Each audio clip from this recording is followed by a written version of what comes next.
पंचतंत्र कहानियां झूठी शान। एक जंगल में पहाड़ की चोटी पर एक किला बना था। किले के एक कोने के साथ बाहर की ओर एक ऊंचा विशाल देवदार का पेड़ था।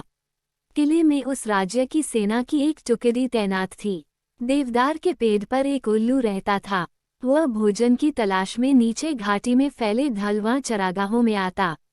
चरागाहों की लंबी घासों व झाड़ियों में कई छोटे मोटे जीव व कीट पतंगे मिलते, जिन्हें उल्लू भोजन बनाता। निकट ही एक बड़ी झील थी, जिसमें हंसों का निवास था। उल्लू पेड़ पर बैठा झील को निहारा करता। उसे हंसों का तैरना व उड़ना मंत्रमुग्ध करता। वह सोचा करता कि कितना शानदार पक्षी है हंस। एकदम दूध सा सफेद, गुलगुला शरीर, सुराहीदार गर्दन, सुंदर मुख व तेजस्वी आंखें। उसकी बड़ी इच्छा होती किसी हंस से उसकी दोस्ती हो जाए।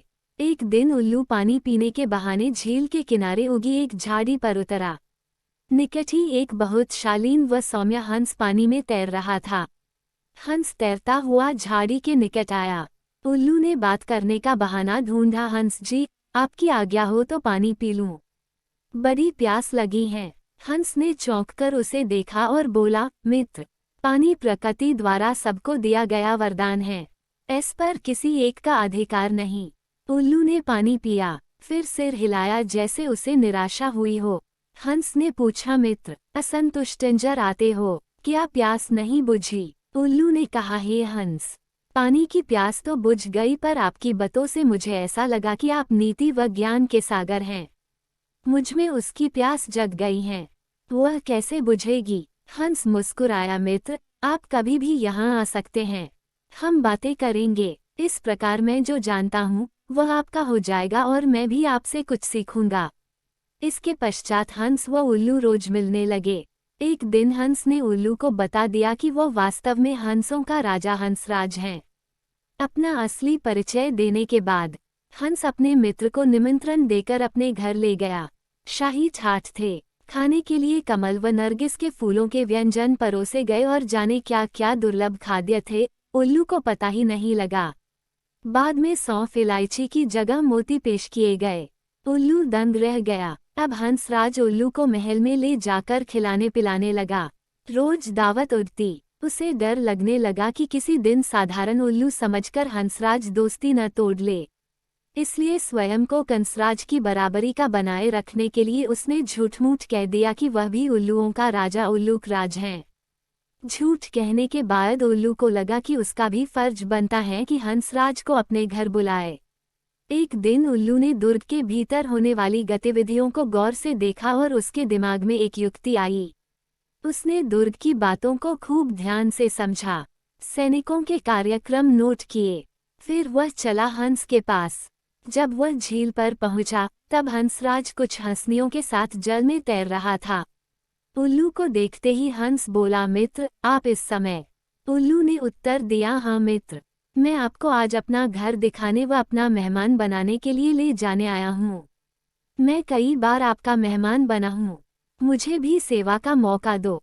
हंस ने टालना चाहा, मित्र, इतनी जल्दी क्या है, फिर कभी चलेंगे। उल्लू ने कहा, आज तो आपको लिए बिना नहीं जाऊंगा। हंसराज को उल्लू के साथ जाना ही पड़ा। पहाड़ की चोटी पर बने किले की ओर इशारा कर उल्लू उड़ते उड़ते बोला, वह मेरा किला है। हंस बड़ा प्रभावित हुआ। वे दोनों जब उल्लू के आवास वाले पेड़ पर उतरे तो किले के सैनिकों की परेड शुरू होने वाली थी। दो सैनिक बुर्ज पर बिगुल बजाने लगे। उल्लू दुर्ग के सैनिकों के रिज के कार्यक्रम को याद कर चुका था, इसलिए ठीक समय पर हंसराज को ले आया था। उल्लू बोला, देखो मित्र, आपके स्वागत में मेरे सैनिक बिगुल बजा रहे हैं। उसके बाद मेरी सेना परेड और सलामी देकर आपको सम्मानित करेगी। नित्य की तरह परेड हुई और झंडे को सलामी दी गई। हंस समझा सचमुच उसी के लिए ये सब हो रहा है।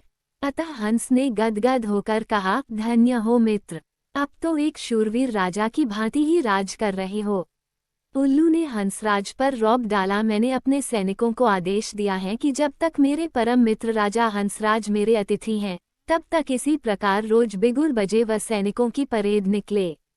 उल्लू को पता था कि सैनिकों का ये रोज का काम है, दैनिक नियम है। हंस को उल्लू ने फल, अखरोट व बनफशा के फूल खिलाए। उनको वह पहले ही जमा कर चुका था। भोजन का महत्व नहीं रह गया। सैनिकों की परेड का जादू अपना काम कर चुका था। हंसराज के दिल में उल्लू मित्र के लिए बहुत सम्मान पैदा हो चुका था। उधर सैनिक टुकड़ी को वहां से कूच करने के आदेश मिल चुके थे। दूसरे दिन सैनिक अपना सामान समेटकर जाने लगे तो हंस ने कहा, मित्र देखो, आपके सैनिक आपकी आज्ञा लिए बिना कहीं जा रहे हैं। उल्लू हड़बड़ा कर बोला, किसी ने उन्हें गलत आदेश दिया होगा, मैं अभी रोकता हूँ उन्हें। ऐसा कह वह हूँ करने लगा।